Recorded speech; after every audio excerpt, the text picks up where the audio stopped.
Welcome, everyone. We're going to give people a minute or so to get in and get settled, and then we'll get started.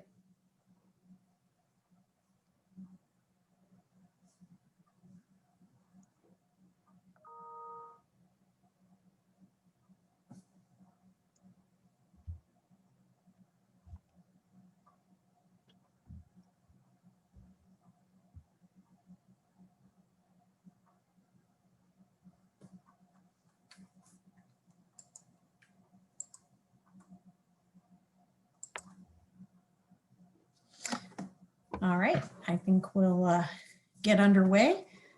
Again, welcome everyone to our webinar today, Zoom, helping your virtual sessions take off.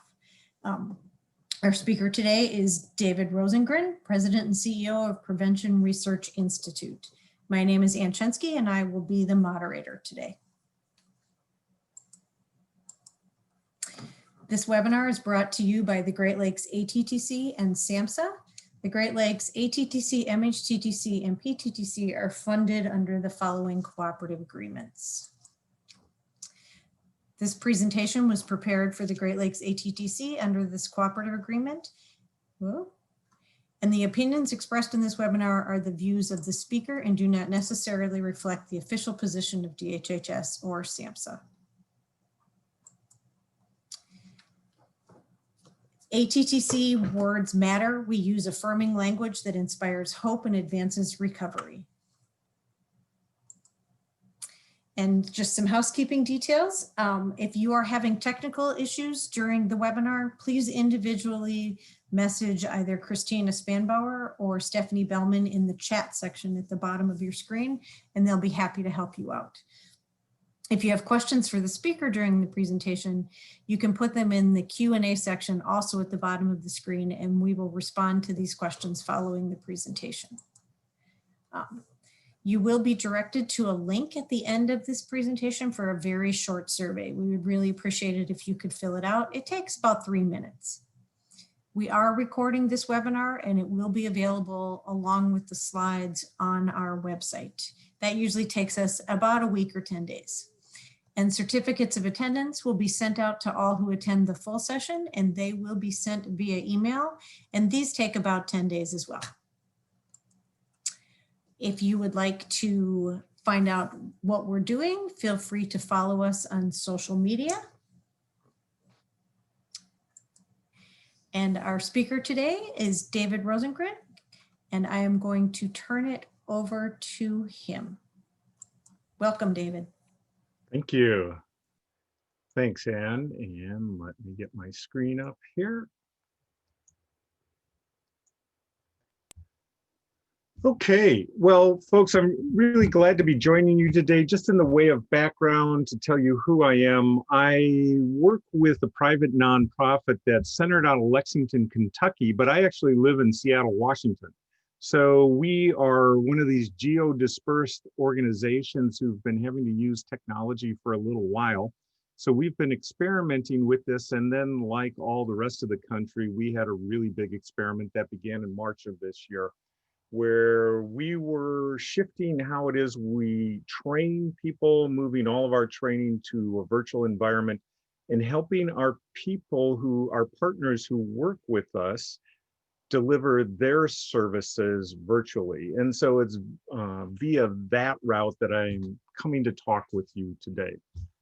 So I want to start with something that's a little interactive. So welcome, and in the chat box, if you would, I'd like you to put down where you're joining from today, what are you looking forward to this holiday season, and what would make this session feel productive for you. So let's just get a little bit of feedback, find out where folks are coming from.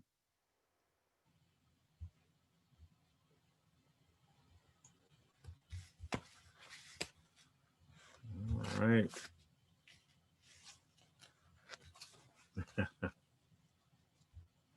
Safe beach vacation. I saw that flash through. That sounds fabulous. All right.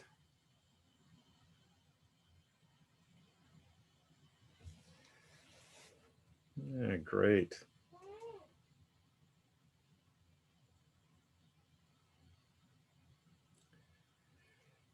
And I'm seeing some themes come through about, looking forward to vacations, Christmas, mild winter, time with family, learning more about Zoom, how to encourage patients. Great. All right.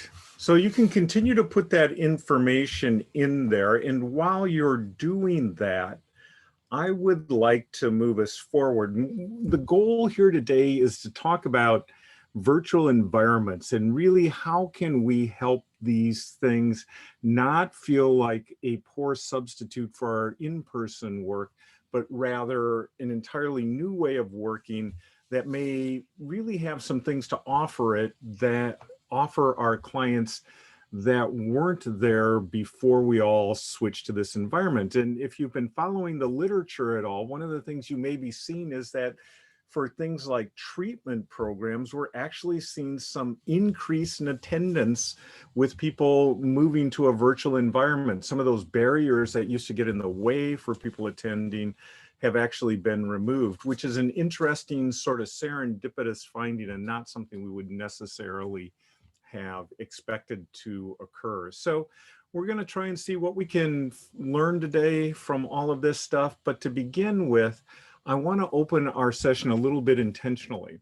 And that is, I know it is 11 o'clock in your part of the world. You already had potentially a busy morning. So I want you to just take a moment, if you would, to breathe with me. Okay, so we're just going to breathe for a moment, and you can choose to leave your eyes open or closed. But what I want you to do is just focus on your breath, and we're just going to kind of bring this into the room and see if we can create a little pause here as we go to get started. So I want you to just breathe in and focus on the air coming through your nose and your mouth, and down in and then back out, just focusing on the breath coming in and out. And now pulling that breath a little deeper into your lungs, in and out, and in and out, and now all the way down to your belly, watching it rise and fall, rise and fall. And as you're doing this, you may have the thoughts pass through your head. May I be well.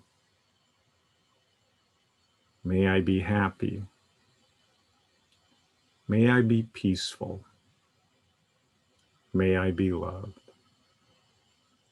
Continuing to breathe in and out. May I be well. May I be happy. May I be peaceful. May I be loved. And now with those continuing to pass through your head and breathing easily, if you've closed your eyes, you can open them when you feel ready and come back to this time and place.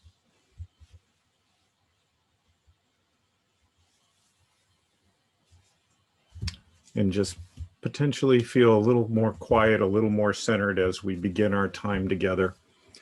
And I'm going to ask you to do something to begin today that may feel a little bit weird, but we're going to do it intentionally.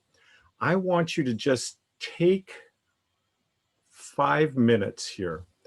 I want you to think about someone that you want to express gratitude or appreciation for who's in your orbit. This could be somebody in the workplace, it could be a family member, someone who you just appreciate who they are in the world and what they bring to it, or someone that you're grateful for. And I want you to just think about that person, and I want you to send a text to that person now. And I'm just going to give you a few minutes to do that. And while you're doing that, I am going to just put a little music on, so you have a little music to do that too.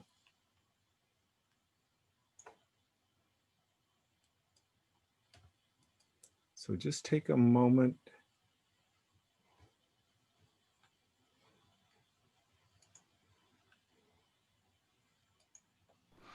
Okay, this one's for Gabby.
Okay, let's come on back to the group here now. Hopefully you got that text sent out.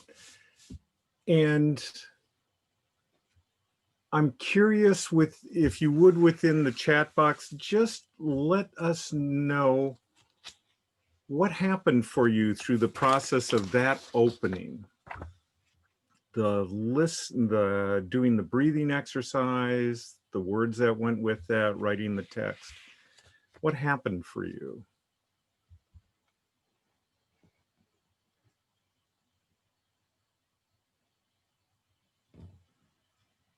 Hmm.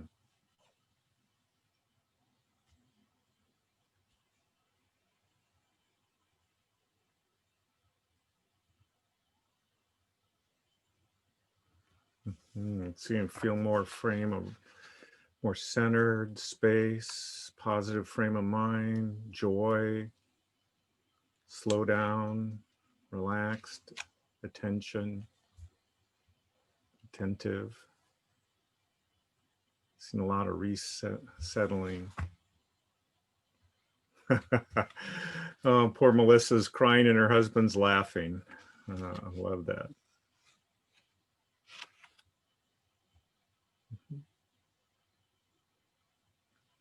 Okay, great. Well, thanks for adding those things. For some folks, the group breathing exercises were a little uncomfortable. They did enjoy the texting. Yeah. So Can strike folks a little different. Intentional piece.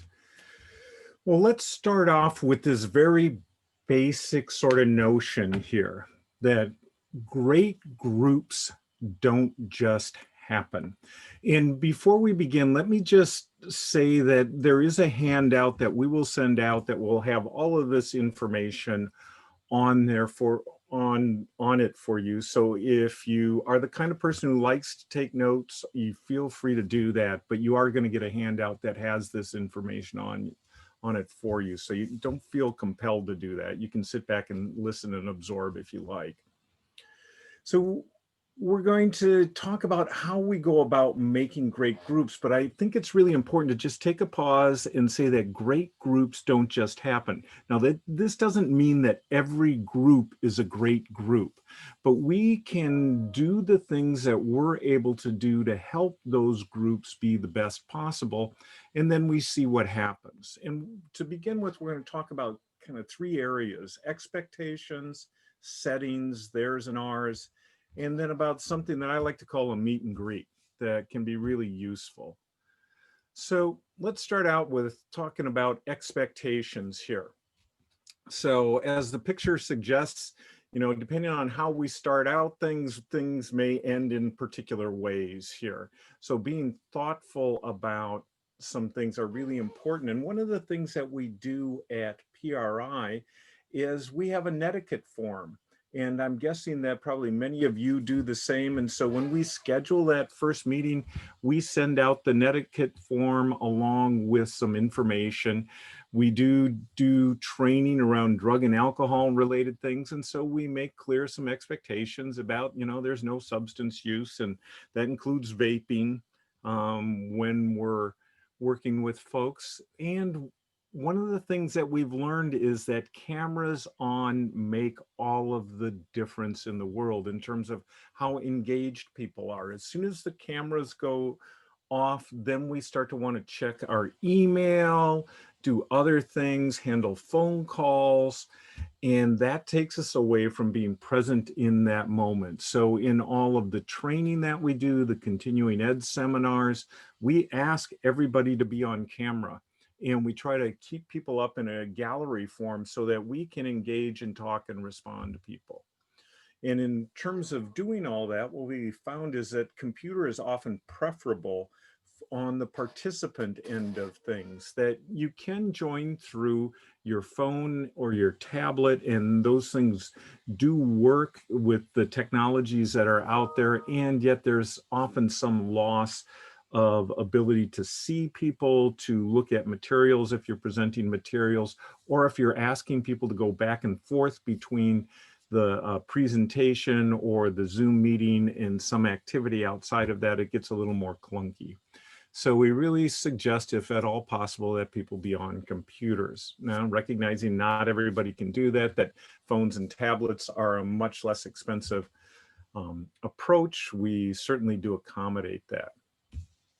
Not driving. Now that may seem pretty straightforward and obvious, but it is one of those things that happens, that people will join sessions and they got behind and they had to get somewhere.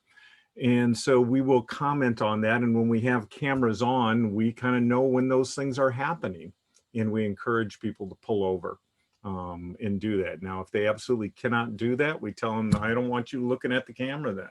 I want you watching the road and listening. But more than anything else, it's asking people not to be driving. And then we talk about some housekeeping matters. What happens if you disconnected, kind of like Ann was talking about this morning? How do you manage that if that comes up? And what happens if I, as the group leader, become disconnected? What are you all going to do at that point? And so that's one of those things that can be really helpful to just review with folks. And from our point of view, what we do if I'm the only person leading a group is I make one of the other members of the group the co-host, and I let them know if the group goes down, here's what's going to happen. It's going to flip over to you. You guys continue to have a conversation, what we're talking about, and I'm going to jump right back on. Okay, and then the last thing there is make the obvious obvious, that we are doing this in an environment that's different than when people have come to the treatment agency. And so we all have new coworkers, we have family members, we have children, we have dogs and cats and other critters that show up at various times.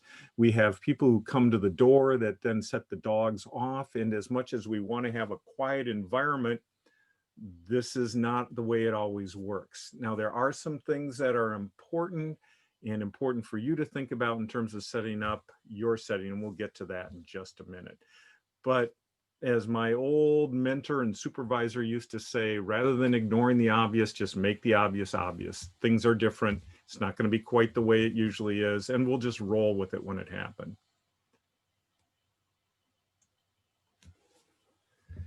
So let's talk about settings, theirs and ours. Now, obviously, one of the big things about telehealth and working in Zoom or WebEx or GoToMeeting or Doxy or any of the other modalities is that there are the potential for privacy issues. And there's all sorts of things out there about HIPAA compliance and enforcement being relaxed and all the rest as to the medium itself. But there's also just the little things about the environments that we need to be attentive to, like, is the person in a private place? Can they find a private place in their home?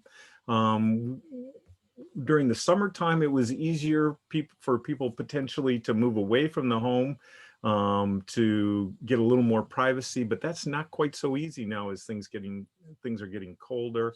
There's kids around, can they close the door, all the rest of that stuff. So it's just important to know, do they have some privacy? Can they create a safe space for themselves?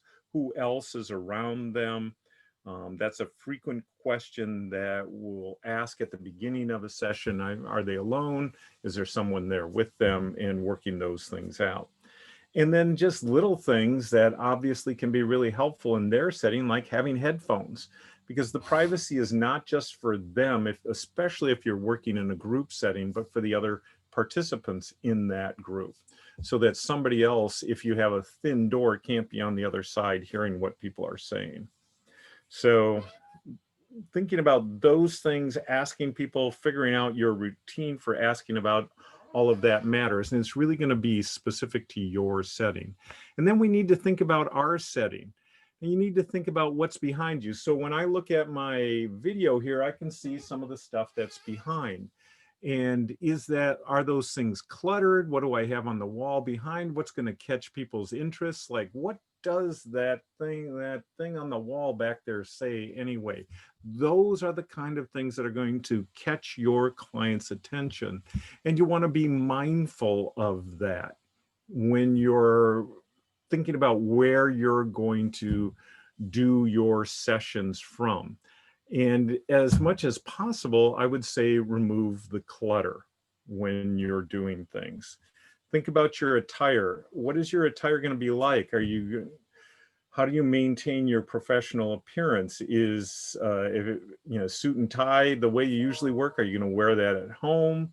Are you wearing your pajama bottoms on the bottom, but on the top you have a professional attire? What are you doing there? My feeling around all of that stuff is that I tend to respond the way I feel in terms of how am I attired. And so I want to come in a way that feels both relaxed and appropriate to the setting.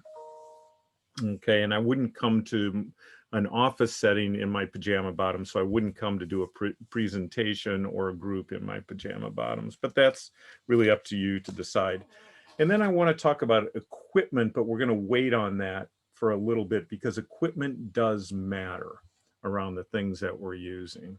All right.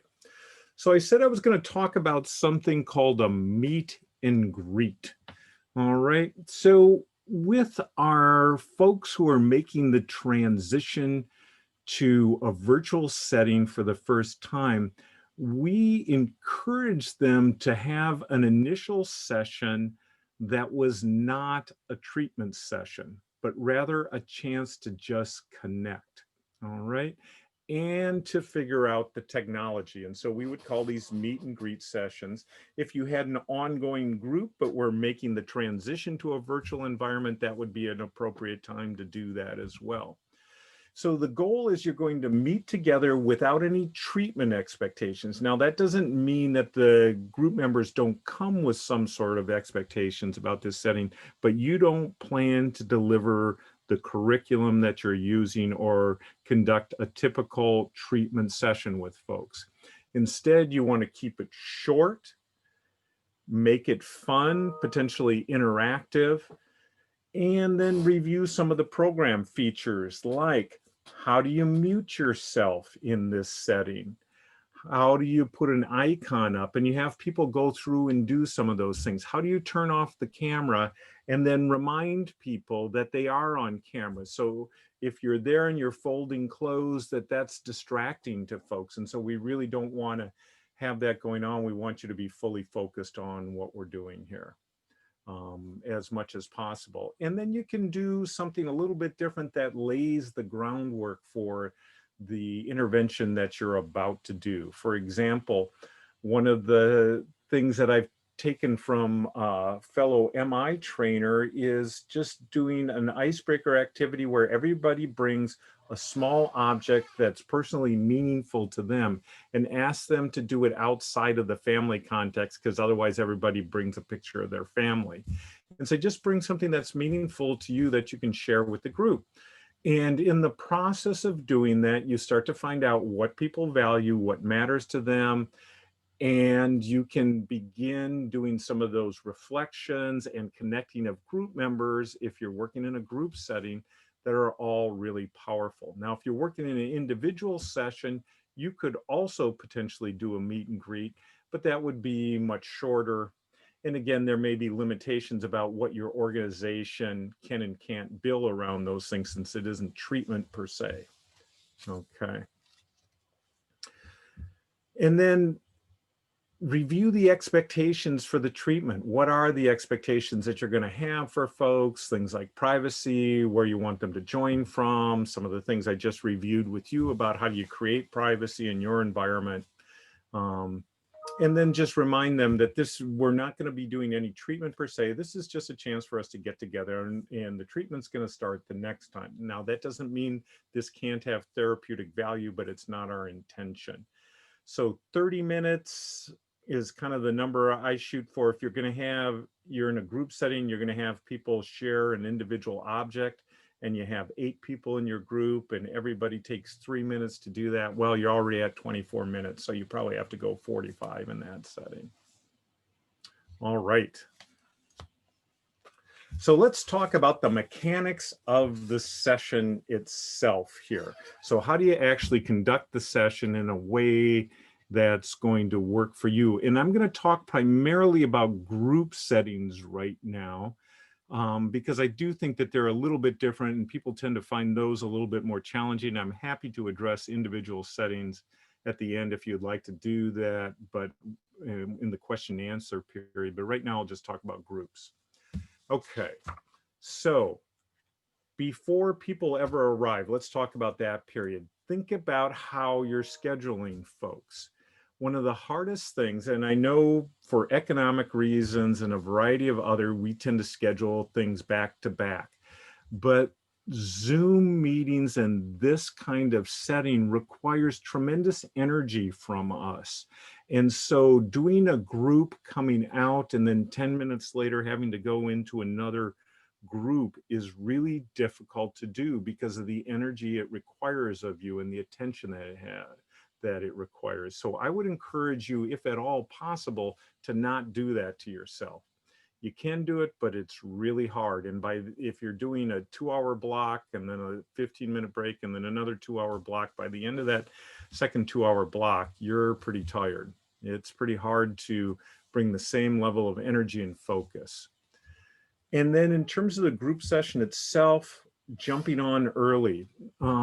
This is one of those things that, for a lot of people, because of how we schedule, we blow in right before we're supposed to begin, and we don't necessarily feel settled before we start.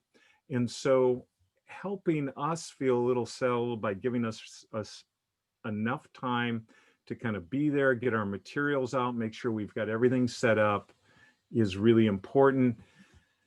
I like to send out an email reminder with the link, even though people should have that along the way. You know, those get lost, people can't find them. It's often the thing that takes the most amount of kind of interventionist, trainer, therapist time at the front end of a meeting is people can't get on the meeting.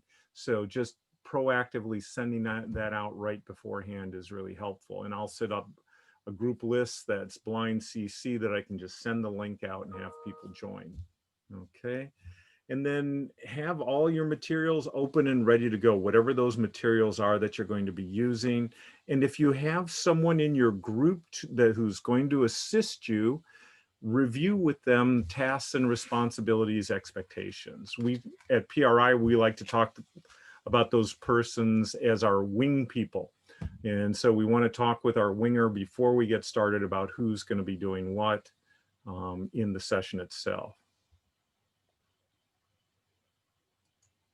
All right, and then as people arrive, so I really encourage you to use a waiting room, kind of like what happened today. Rather than people coming directly into the meeting, give folks an opportunity to join the meeting a little early. They go into a space, you can put a message in there welcoming them. You can put some personal photos or those kinds of things. If you know your office, if there was a group room you were using before, you can put a picture of the group room so folks are placed in that mindset. And then I tend to let people in just a few minutes early before we're going to start, just so we have an opportunity to greet each other. And in the process of greeting them, we get to do a sound check and we get to make sure that cameras are on and all of those kinds of things. So I use those few minutes right before we're going to start the session, just like you would in a group setting where people are coming into the room. But then we do want to do the same good group therapist sort of facilitation techniques about starting on time and all the rest and getting down to business. All right. And then starting intentionally. So I want you to think about how we started our session today, that we began with a moment of breath. And, you know, it's funny how we move through life really fast paced and are on to the next thing, always trying to get one more thing done. And then we arrive and it's hard to become fully present. And so giving ourselves a moment of transition where we're doing something like a breathing exercise can be really helpful. Now, as we saw with the chat box there, that doesn't necessarily fit for everyone. So if it doesn't fit for members of your group, you can figure out another way to do that. But just giving people an opportunity to center themselves, quiet themselves, and come into the room and be present with you can be really helpful. The other thing, and I want you to think about this in terms of particularly drug and alcohol groups, but it can expand that out to behavioral health, and mental health issues, that many times people coming in are not there because they want to be there. They're there because something is impelling them to be there. And that thing that's impelling them to be there, whether it's something outside of them or inside of them, generates negative emotions. And so people will come into our sessions with a negative emotional set.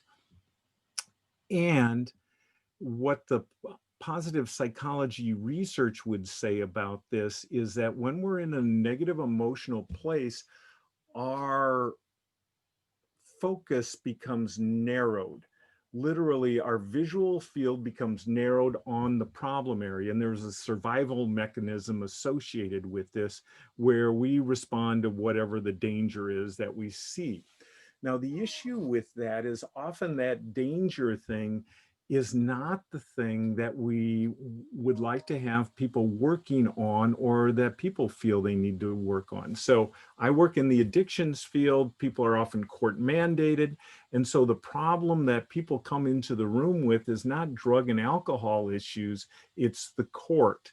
It's the police officer. It's their lousy defense attorney. It is the spouse who is complaining about their drug and alcohol stuff, or the people at work who have been treating them unfairly. All of those things become the focus. And so if we can begin to shift that focus by shifting the emotional tone, that can change what happens for people in that group. So when we train people to use our curriculum, we train them to ask a positive, present focus question to begin each of their sessions. And those questions go something like this. So, in the last day or so, what's made you laugh or smile?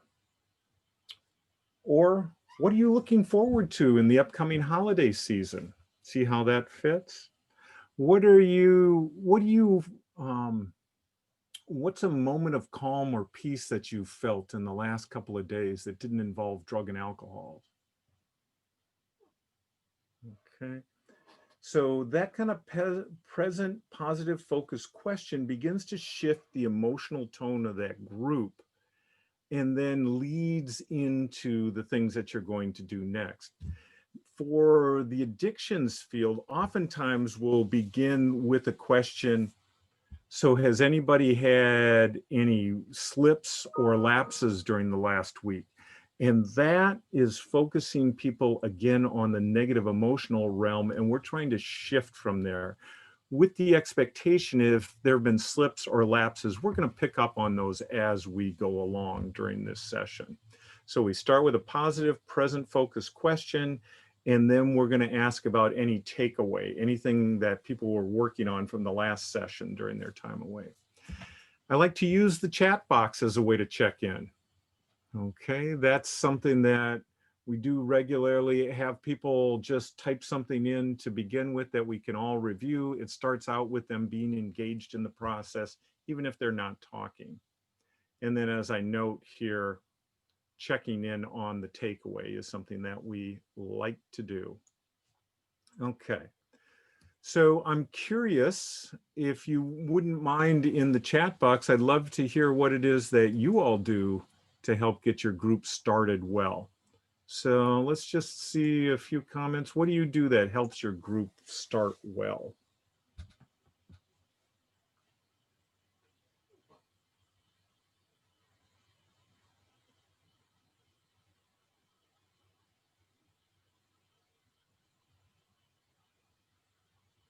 Short meditation. Nice. Call on participants by name, prayer to open the meeting, share one positive intention, introductions, prayer. Remind them they know more about themselves than we do. Brain teaser, what they're grateful for, appreciation. Some do only one-to-one sessions. And I would say even with a one-to-one session, you can begin in the same sort of way, positive present focus question. Ask what you had for breakfast.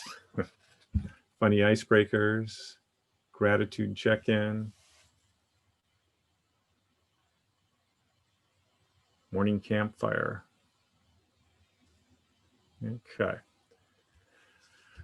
Great, polling question. So I'm glad you brought up the polling question here. I want to shift and just show you something really quickly here. And this is actually going to require you to use your phone.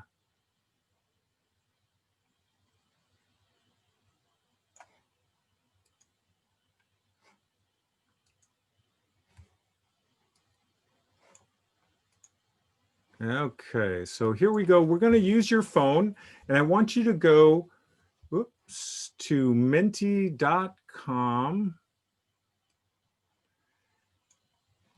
on your phone using your browser, and you're going to enter this number here, 7212415. Go to Menti, MENTI.com and enter this code 7212415. And I want you to answer the question, what's your biggest concern? So we'll just give you a minute or two to enter thoughts there, and let's just kind of see.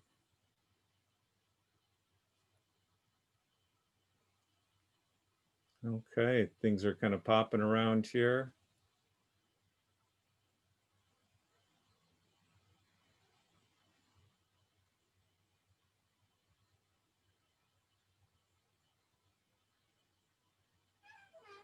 Yeah, they're kind of moving up and down.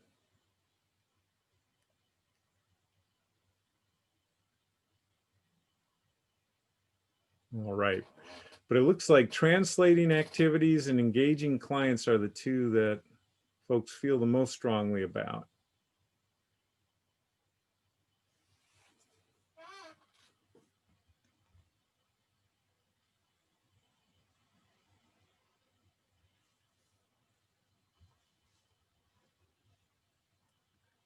Okay. And you can continue to put that in there. And let me just go back to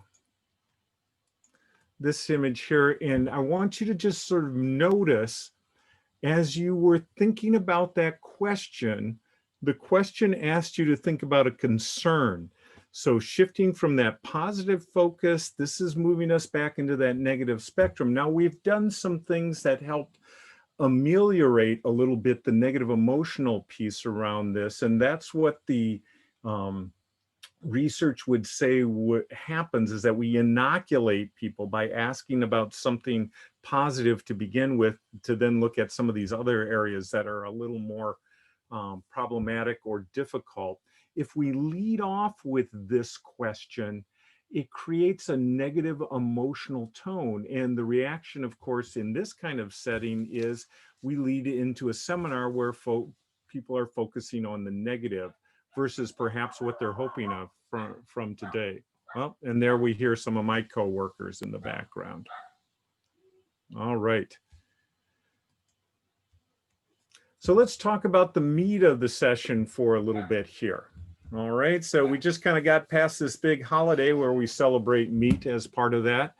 And, you know, we have all the side dishes, but usually turkey or ham or something like that is the big focus here. And I want you to think about the techniques that make for good therapy in general and good group therapy. And those just become even more important in the use of virtual technologies for doing groups particularly. So eye contact is important, but you're not in the same room. So how do you do that? Well, that really necessitates that people be on camera. And they do some things so that you can actually see them, like make sure that they're lighting themselves so you can see their face. And we're going to talk about that in a little bit, but that really matters in terms of eye contact, being able to see everybody. So this means that people join individually. Occasionally you'll have folks who want to get together if they're friends or something like that and join in the same environment, but that's a different sort of circumstance. You can't see people as well. It's harder to hear. You can't see facial reactions. So joining individually, working in the gallery view so you can watch all of the people in the same way that you would watch a group, and then paying attention to what it is you see. When you see people react, paying attention to that, responding to that.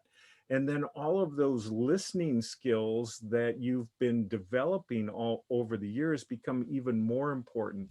So there's the technical piece of how do you do reflections and ask good open questions that are going to draw your groups in. But then there are also things like doing reflections that tie group members together. So you're looking for common themes and doing some of those kinds of activities that not only respond to the individual, but make the group more cohesive. Because the goal here, just like in-person treatment, is to create a cohesive experience. And if we're talking about great groups don't just happen, these are some of the techniques that you need to do. You need to link group members together. If you're going to do things like show videos or that kind of thing, if at all possible, use the original source material.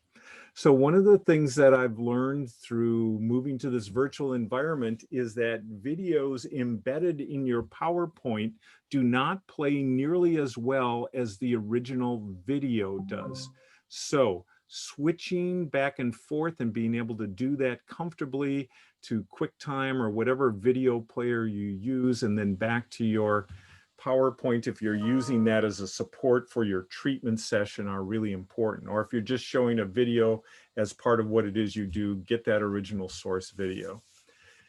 And then change the focal length. One of the things that people who are really good at virtual environments say is that you need to rotate the activities.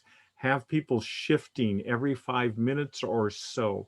Long drawn out discussions tend to be hard for people to remain focused. So make sure that you're shifting, allowing people to move back and forth between things. So maybe there's a discussion period, then you put people into breakout groups, then you give them an activity to do individually, and then they go back and talk with an individual, then you come back and talk as a large group. Maybe there's information you're sharing. So change that focal length periodically. And then the last one is to finish strong. And by that, I mean, don't let your time just elapse, or with 30 seconds to go, say, oh my gosh, we're out of time here, remember for next time, and then give them instructions as everybody's leaving. Plan for that ending so there's enough time for people to finish well. Okay. So what I would like to do now, and this is something that we will do periodically in groups, is take a short break. What I'd like to do is have you take a short 5-minute break here. And at the end of that 5 minutes, we'll put a little countdown here. We'll go ahead and get started. And in the interim, what I'd like you to do is get up, move around. If you need a cup of coffee, do that. If at all possible, go outside and get a breath of fresh air. And I'll see you back here in 5 minutes. Okay. Thanks.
Okay, so let's go ahead and, oops, no, we don't want to go through it all again. Let's talk about equipment for just a minute here, because I do think that equipment is really important. So light really does matter. So let's start with that. Right now I have a light on my face. Let's see what happens if I turn that off. Notice the difference? You can't see me. And this is one of those things you don't want to have happen, where people can't see your face, you can't see their facial expression. So when you're on camera, make sure that you have a light that allows people to see your face. And if you want to go fancy, you can buy some out there that you can attach to your computer that are either USB driven or battery driven that you can recharge. And for your clients, asking them to do the same, to put a light, move a light so that you can see their face. Now, I took a quick look at the question and answer box, and I saw that for some folks, it's a real challenge trying to get people to turn their cameras on for all kinds of reasons. They're feeling disheveled, there's kids, you're coming into their home and they don't want you to see their home. Encouraging people to use virtual backgrounds if they want to do that so you can't see all of what's going on is fine as far as I'm concerned. But just sort of making an expectation that this is what we're going to do, that to be a part of the treatment that you really do need to have your camera on, that's part of the process here. And I know it's hard, and then, having an individual discussion with them if you need to, but really encouraging that. And, you have to make a hard decision about to what degree you're going to stick with that or not if people refuse to do it. But by and large, I think that's one we want to be pretty clear about. If what we want to do is use a video-based format as opposed to just an audio-based one. Okay. All right. So a few other things here. Sound really matters. So one of the things that I know folks at times like to use are the Bluetooth connected earbuds or those kinds of things like AirPods and all the rest. And those can work great, but they are Bluetooth based, and occasionally they drop in and out, they lose signal and all the rest. So I am not a huge fan of those, nor am I a huge fan of just using your laptop's computer, even though they've really improved microphone on the computer, even though they've improved over time, they're still not great. You can get a relatively inexpensive external microphone like the one that I'm using right here that you can purchase for on places like Amazon or one of the other big box electronics stores that will produce high quality sound and will do dampening so you're not picking up on external sound, feedback from your display and that kind of thing. And I think that really helps. There's nothing worse than straining to hear the person who's in charge. So make sure you've got an adequate microphone there. And then the same thing about camera. Camera quality does matter. So it of course affects bandwidth. So that's one of those things you need to be mindful of. Camera is probably less important than high quality sound, but a good camera, you can get an external one that will plug into a USB. That can be really helpful. But here's the thing that I think is absolutely critical if you're going to do virtual work, and that is getting a second monitor. That being able to use that real estate. If you haven't had a second monitor before, let me tell you, it's a game changer. So it's really not particularly complicated with most of the computers that are out there now. You just buy a monitor, you plug it in, and your computer automatically recognizes that second monitor. And then you just have to make a decision as to whether or not you're going to treat it as a mirror of the one monitor or as a separate one, and it's just all one big desktop. But it does things like allows you to see your full group in gallery view, and then if you're showing materials or doing something like that, you can have that on the second monitor and go back and forth. All right, so those four things are really important. All right, So having said all of that, what I'd like to do now is just provide for you an example of what that might look like. And full disclosure, I am going to show you a Prime Solutions program. So this is a proprietary program of PRI, and I'm showing it to you just so you get a feel for what this might look like in a virtual environment here. Okay, so let me do the share here. We're going to optimize video, and here we go. Okay, so this session is all about values, and I am just going to lead into it and talk you through how we might do this in a virtual environment. And we do use images as part of this treatment curriculum. You could call it a PowerPoint if you want, but they help to keep the group counselor on task, allow us to use videos and some other things along the way. We also use workbooks, and so you'll see some reference to those. And so I have a workbook here and I'll reference that. All right. So we begin every session with a checking in, and we would start with a positive present focus question to that. And so for my group, that positive present focus might be something like, so tell me about a time you laughed or smiled in the last 24 hours. And I ask them to think about that. And oftentimes I will begin with sharing something that I laughed or smiled at as a way to both give them some time to think about it and to join in the group as a participant around that, as a facilitator and not sort of the person who's in charge over the rest of the folks. So it's a leveling sort of activity. And then we get other folks. Now, you don't have to check in that sort of way. You could check in by having people pair up and have a conversation together. That works very well in Zoom, doing breakout rooms, and it ensures that everybody's going to talk along the way. Now, I do have a bias around all of this stuff. I don't like putting people on the spot. And so if I share my things, I don't then say, Laura, what about you? What did you laugh at? Because that's putting Laura on the spot. I'd much rather invite people to participate than putting them under pressure to participate when they're not ready. Okay, so we do that. And then we do a check-in and ask what happened with the takeaway from the week before. And I do this in a very intentional way. And that is, I say, so somebody remind us of what that takeaway was that we had from the last time we were together. And so rather than my taking responsibility, I make the group responsible for that activity. Somebody recalls what it was. And then I say, so, you know, this is one of those things that I know life sometimes get in the way. So some of you probably got this done. Some of you may have intended to get it done, but just weren't able to, or something got in the way. And for some of you, this might be your first group. And so you didn't have an opportunity to do that. But I'd be curious what you think would have happened had you had an opportunity to do that. So let's hear either what happened or what do you think would have happened if you had done this thing.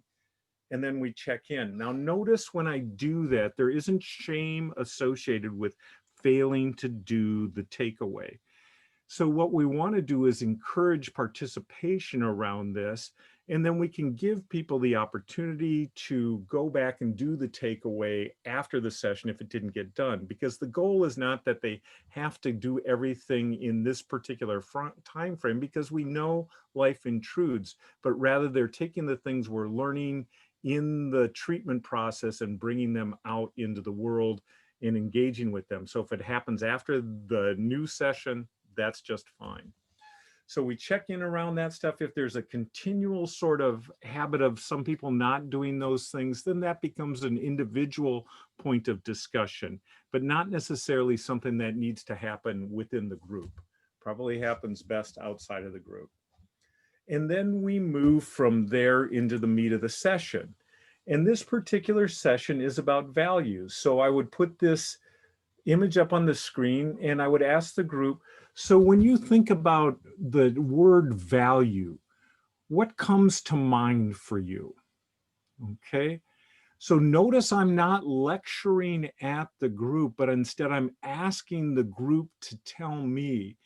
And then I would have them provide me information, and I would try and shape that information in a way that fits some of the concepts we're trying to focus on here, which includes thinking about values as a driver for many of our choices, and that at times we tend to slip away from those values. Okay. And we can ask a question that helps people get there if they're having a hard time getting there. And you say, so what do you feel like the connection is between values and behavior? How do those things fit together in your mind? Okay. So continuing to move forward here then. We move from this to a video about an individual who loses track of himself, his values. So I'm going to just play this and we'll see how this plays. This is streaming through the internet and sometimes it doesn't stream quite as well. We'll see how that goes right now. He's got 3 prior DUIs. This will be his 4th if he's convicted. He hasn't had a driver's license since 1980. Mr. Garrett, legal limit in the state of Tennessee is .10. You registered .13. On Friday when I get off work, I feel like I deserve a few beers. And if a few beers makes me DUI to these people right here, then that's their opinion. It's more than opinion, it's evidence. Evidence likely to be used against Garrett in this, his 4th DUI. Okay, it looks like you guys might be having some trouble seeing my screen here. So let me go back and see about sharing that again. I'm going to stop sharing and then reshare to see if that will take care of the issue, because I in fact do want you to see it.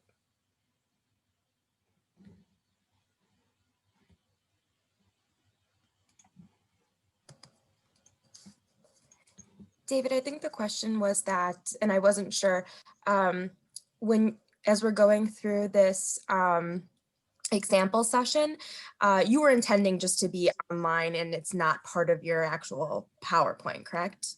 Right, it's not part of the PowerPoint, but I do want you to be able to see the images, and it didn't sound like you were able to see those. I could see the images and I could see the video. I think okay. Some confusion if it was not in presentation mode, but I think you were fine. If you reshare just as you did before, we should be good. Okay, great. Glad to hear that. Okay, so here's Billy. Let me just back up. We'll start him again. He's got 3 prior DUIs. This will be his 4th if he's convicted. He hasn't had a driver's license since 1980. Mr. Garrett, legal limit in the state of Tennessee is .10. You registered .13. On Friday when I get off work, I feel like I deserve a few beers. And if a few beers makes me DUI to these people right here, then that's their opinion. It's more than opinion, it's evidence. Evidence likely to be used against Garrett in this, his 4th DUI charge in 3 years.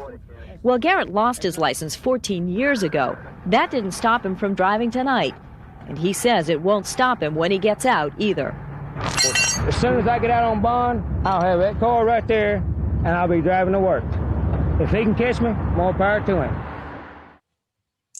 All right, so after showing the video here, then there would be an opportunity to interact with the group, and I would ask them, so what do you see Billy valuing in this little segment here? What are the values that you observe?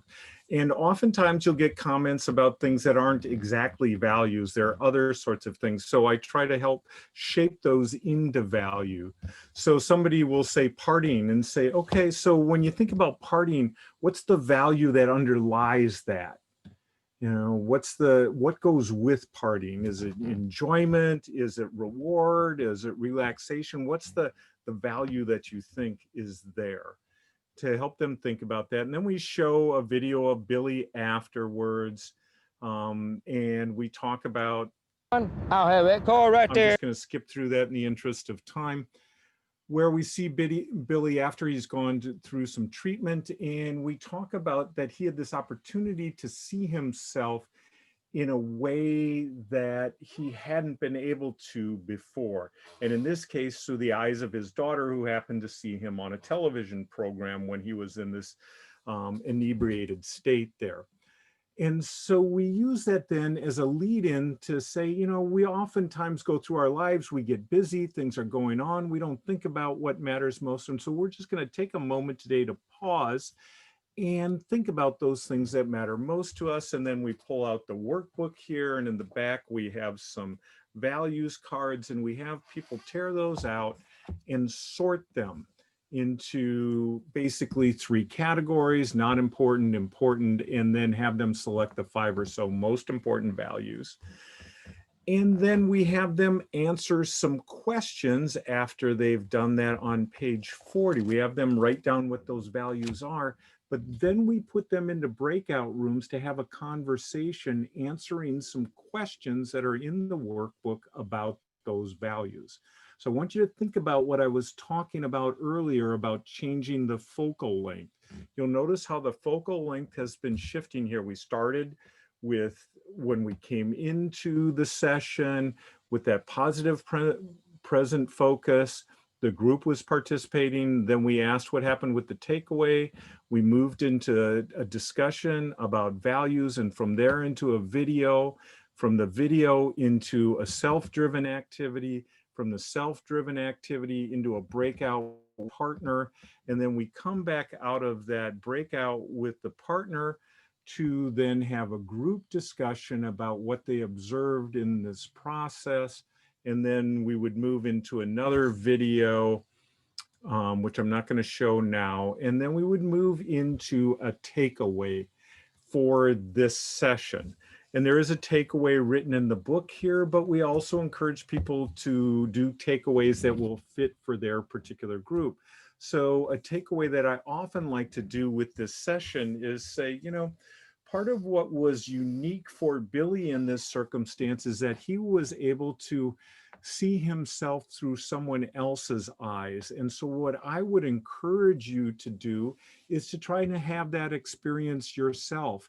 So choose someone that you trust, and that's really important, that it's someone that you trust, to do this values card sorting activity for you, and have them identify what they think your top 5 most important values are.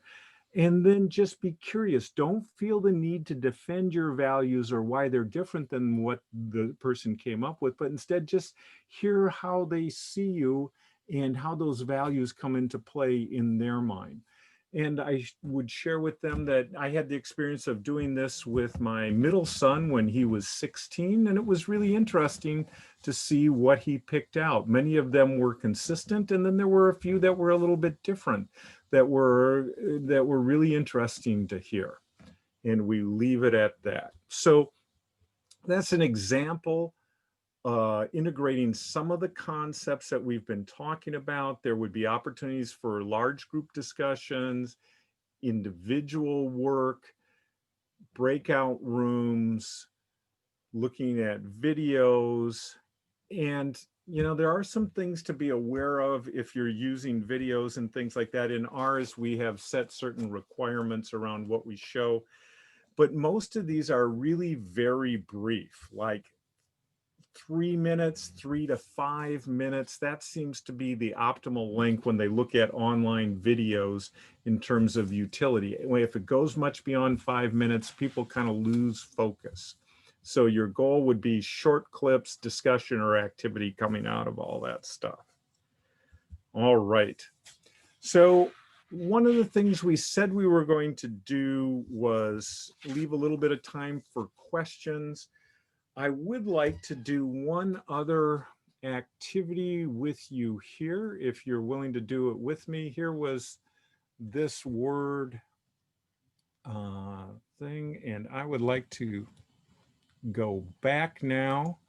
If you would, on your phones, can you, Christina or Stephanie, can you see this question in the minty.com? You can see that? Great. Thanks, Laura. All right. So using your phone again, You're going to go back to that minty.com and use that code, same code. If it's not still in there, 7212415. And I'd like you to just enter a word or two about how you're feeling about being here right now in this session. And we'll just see what pops up on the screen.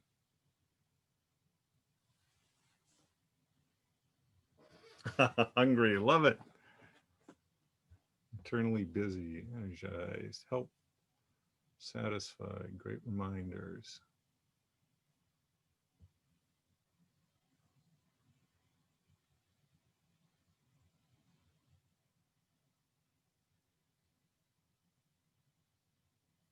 Sleepy. We're putting somebody to sleep. Yeah, lunchtime is always tough. And sometimes the material isn't what folks are hoping for, but hungry, happy, left out, excited, helpful, content. All right. Great. If you want to continue to add words in there, you're welcome to do that. Just kind of see what comes through. But what I want to do now is just share a couple of other tips and tricks along the way, and then I want to stop and ask questions. And I'd also like to hear from our panel about tips and tricks they have. So here's a few things that I've learned along the way. First, that when cameras are on, being able to notice people's space is important, and commenting on that positively can be a really powerful thing. So noticing things, but noticing in a positive sort of way. You know, like, that's a really interesting picture you have back there. Or, I see you're a big Packers fan. Yeah, you must really love them. Or those kinds of things along the way. Be aware of your energy and your face, that you have to bring the energy, and there's even a higher requirement for energy in the virtual environment than there is for the in-person. If your groups are really subdued and quiet, it may be because you're subdued and quiet, and you need to amp that up a little bit. All right. One of the big ones for me around all this, and we really try to work with our addictions providers around being playful. And I think that's a really important thing to keep in mind when you think about some of the traits that go along with folks who tend to run into difficulties with alcohol and drugs. They tend to be sensation seekers, impulsive, gregarious, those kinds of things where they like playfulness. So this is serious business, drugs and alcohol stuff, but it doesn't mean we have to be serious at every moment in terms of what we're doing. So bringing a sense of playfulness to the work that you're doing, and then use the technology, you know, get comfortable with it. You need to practice with it enough so you can move in and out of breakout rooms, use these different things like word walls, shift on the fly as you're going along. All right, 2 other things, and then I'm going to stop and we'll open it up to the group. Well, second to last one is be patient. Even more than in an in-person setting, when you ask a question, you're going to need to be able to sit with silence for a little bit, because your groups will take longer to respond. And you just need to be aware of that. Be aware of how you're asking the question, and then wait to the point where you feel uncomfortable because no one's responded, and then see if you can wait a little bit longer and see if your group will hop in there. And then the last thing is finish line focus.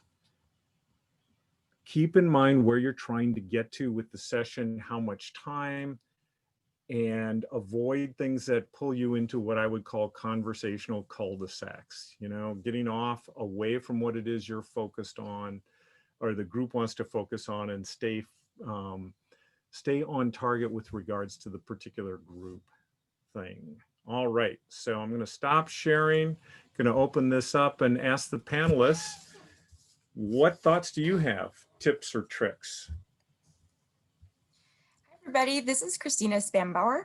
I want to say that I think what you said about practicing and kind of practice makes perfect is definitely very, very true. Even if you're just practicing with your coworkers and testing out different features or different ways of interacting prior to being in an actual live session, that always helps. And then the other thing that I would say is really helpful is just making sure you are very familiar with the different features and the different things that you can do in Zoom, and go into your settings and make sure that everything's correctly like enabled and configured the way that you're going to need it for your session.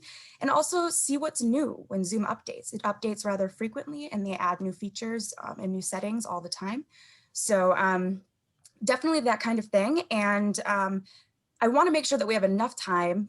Of course, I'll let Anne and Stephanie, if they have things to add, but I want to make sure we have enough time because we have quite a few questions. So I just wanted to say as well that as far as us as panelists, we can definitely follow up via email when we have all these resources, like the recordings and PowerPoint and everything, when we send that out with some other kind of tips and tricks that we have as well. Great. Thank you. So one thing that I've found, David, over using Zoom for, to lead groups is to be willing to learn from your mistakes and be willing to just keep making changes, that we're all in this together. We're all learning things. And when you're doing some, tried and true activity that you did with a face-to-face group for years and years and years, thinking about, okay, I'm going to give it my best shot for translating this to a virtual environment. And then I'm going to take the feedback like, oh, nobody got it. Nobody knew what they were doing when they went off to a paired exercise. And so how can I support that? Can I support that through broadcasting the instructions? Can I support it through making sure those instructions are in a workbook or something that I'm going to give them ahead of time? But just really thinking about and taking that feedback of this is working, this isn't working, people need something different. And it's not I don't need to throw everything out that it's like, oh, that's a total failure. It's how can something that I know really works and is a good way to illustrate a point and help people work through something be changed and take the feedback. Yeah. Nice. I would just like to piggyback off of that, Laura, just having that support too. So as we change to a virtual environment where something could be a one person helping and doing it all, that in the virtual environment, that when you get over a larger capacity, that the support of the peers or your coworkers or anybody that has the technology background that is willing to take on that host role in a sense, is there to help you out. So right now we have 4 or 5 people on the back end helping out with this webinar exactly today. So granted, this is a much bigger situation than probably most of the group sessions that you guys would be hosting, but just to have that support and talking with those that have that expertise in the platform you're wanting to use. Excellent. Yeah. And hi, this is Anne. And as the moderator, I find that being able to, if it's at all possible, have people have assigned tasks so that, again, someone isn't trying to do everything. And one of my assigned tasks is to read the questions. So if people do not have any other input, we have about 7 questions. So I'd like to try and get your input on those. Sure. And I'm going to rely on the panel too, because I'm a big believer in use all the brains in the room. So panel, feel free to hop in. Excellent.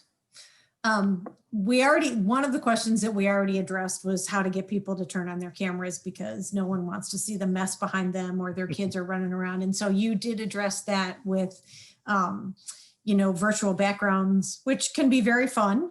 And, a good way for, people to see that you don't necessarily have to have your house be pristine. So we did talk a little bit about that. Another question was, all of my clients are Karen refugees from Burma. Few have English skills, so my interaction include an interpreter and a co-facilitator who also connect via Zoom. none of us have a much comfort or familiarity with the technology. And additionally, I'm coping with significant cultural differences. Any suggestions? That was a big question, sorry. Yeah, I do. Big patience, that's a really challenging circumstance. In a former life, I used to do lots of evaluations. I'm a clinical psychologist by background, and we would do evaluations for folks who were immigrants. And it is always hard when you're working through interpreters. And so I think it becomes even more complex through this environment. If there are ways to move away from language-based things to, drawing a picture, doing something like that, writing something down and sharing it that way in the chat box, some of that might help in terms of the interpreter and all the rest. And if you're looking at a picture, you can respond to that directly. But it is one of those things I think it's really important to talk with the interpreter before you meet with the client, so you're agreeing on how things are interpreted, and how they handle things that they're not clear about, because at times interpreters can really sift information in a way that's not particularly helpful for you as the clinician. So I think that discussion is really critical and becomes especially important if it's a family member operating as an interpreter, which can happen at times. Great, thank you. Could the meet and greet be considered rapport building? Absolutely. Absolutely. I think that's really sort of what we're doing there, rapport, engaging folks. Those are elements of all of that.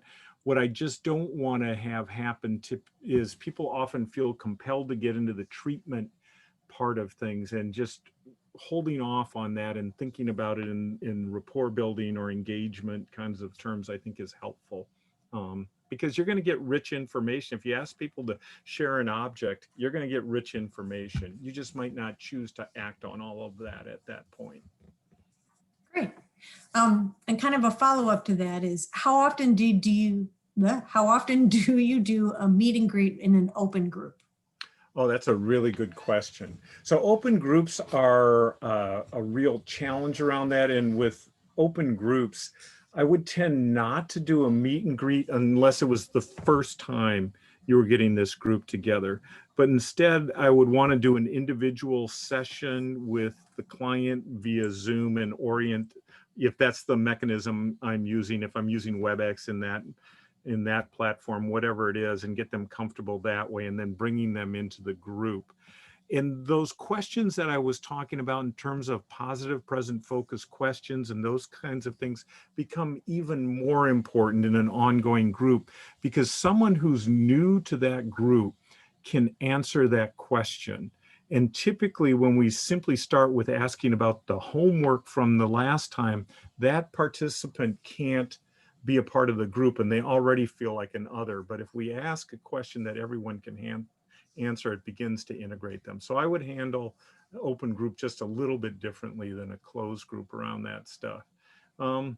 Unless you're bringing people in on a more scheduled sort of basis. I do know some programs will say, for example, bring people in on Mondays every other week, for example, in which case I might do that Monday as sort of a quick meet and greet kind of thing beforehand, and then have the therapy group, and then take a little break, and then have the therapy group happen after that, for example. That might be a way to manage that. Great. Someone said, could you please address HIPAA compliance with group and others, like having their full names and that kind of thing? Yeah, so here's what I'm going to say. This is one where I'd probably rely on the expertise of the ATTC folks. What would you say around all of that? Since this is a question that I'm guessing you have probably heard a time or two. I know that if you're engaging in telehealth, whatever organization you're going through, by default, we would assume the platform would already be HIPAA compliant. As far as individuals sharing their full name or other information with folks within that group, I would imagine that we don't deal with many things when we're in the middle of like a training session that would require HIPAA compliance necessarily, but I would assume that you would just fall back to whatever procedures or standards or whatever you were following in an in-person group. That's exactly what I would have said, Christina. There wouldn't, other than I think the things that David mentioned earlier about how being aware that you are essentially broadcasting somebody else's private health information through your house. If other people can hear your group participants, your group peers talking, that's not okay. So you want to make sure that they're protecting other people. So that would be I think the additional concern, but otherwise it would be follow the usual HIPAA concerns that you have. Don't let people, take pictures of other people and post them. And I mean, they don't do that now. I mean, they know to not do that now. So it'd be part of your check-in and your review of what's respectful. And I know that there are certain settings in Zoom where you can restrict like attendees saving the chat if you're using a chat and things like that. So you can definitely go in and adjust your settings as well to make it a bit more private and secure. And you could ask people to rename themselves to just first name if you permit that, again, using that settings. So I really think it's, as you guys were saying, fall back on your usual good practices. Great. What particular aspects of adult learning theory are in play here to make the value of a session stick? And generalize outside sessions, priming for engagement and positive effects, and takeaways. So this is about specifically about the session content that I was just showing you? Yeah, that's what it sounds like, yeah. Okay. Yeah. So I think adult learning is a really important sort of thing to be aware of. And I'm also kind of been on this cognitive science of learning kick. Laura can attest to that, which is looking at actually what's the process behind how we learn, not just the adult element of it, but, sort of how's the brain work around all of this. And it seems to me a couple of things are really important here. One is that for people to learn, they need to be engaged in the process. And so the more I talk, the less engaging something is, and the less adult learning friendly that is, and the less brain friendly learning that is. So as much as possible, I want to avoid that circumstance. So even in a session today where we had 90 minutes for me to talk at you, I was trying to shift things around so that wasn't just what was occurring here. I think drawing people in and asking their opinion, their thoughts, constantly getting them to be doing the activities, drawing the conclusions, those kinds of things are all consistent with the sort of the adult learning literature, where we look at people as competent learners and engaged learners, and they're thinking things through and not just receptacles for information. So I think that would be my short answer to that. A little more lengthy than maybe it needed to be, but. I just want to let people know we're at our time. We have a couple of quick questions, but if you are unable to stay, we can put these, when we put things up on the website, we can also answer these questions. How do you add things like music and pictures to the waiting room? Well, this is when I would defer to what Christina was talking about before. But if you go into your settings, like in something like Zoom, there's some areas where you can set up a waiting room. It can ask you, do you want to upload an image?